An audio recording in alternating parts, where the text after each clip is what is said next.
সিদ্ধান্ত ছাড়াই শেষ হলো ইউক্রেন রাশিয়া শান্তি আলোচনা। ফ্লোরিডায় অনুষ্ঠিত 3 দিনের এই শান্তি আলোচনায় কোনো সমাধানে পৌঁছাতে পারেনি দুই দেশের প্রতিনিধিরা। আলোচনার শেষ দিন শনিবার ইউক্রেনের বিভিন্ন শহর ও গুরুত্বপূর্ণ অবকাঠামো লক্ষ্য করে বড় ধরনের হামলা চালিয়েছে রাশিয়া। শুক্রবার ভোর রাত থেকে ইউক্রেনে নতুন করে ব্যাপক আক্রমণ শুরু করে রাশিয়া। এই হামলায় রাশিয়া দেশটির জ্বালানি অবকাঠামো ও গুরুত্বপূর্ণ সামরিক বেসামরিক স্থাপনা লক্ষ্য করে অন্তত 653টি ড্রোন ও 51টি ক্ষেপণাস্ত্র নিক্ষেপ করে। 29টি এলাকায় মস্কোর হামলার বিষয় নিশ্চিত করেছে ইউক্রেনের স্বরাষ্ট্র মন্ত্রণালয়। আহত হয়েছে বেশ কয়েকজন।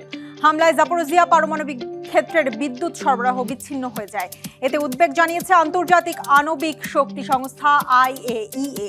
এদিকে ইউক্রেনের প্রেসিডেন্ট ভলোদিমির জেলেনস্কি জানিয়েছেন, টেলিফোনে মার্কিন দূত স্টিভ উইটকফ ও জারেড কুশনারের গঠনমূলক কথা হয়েছে।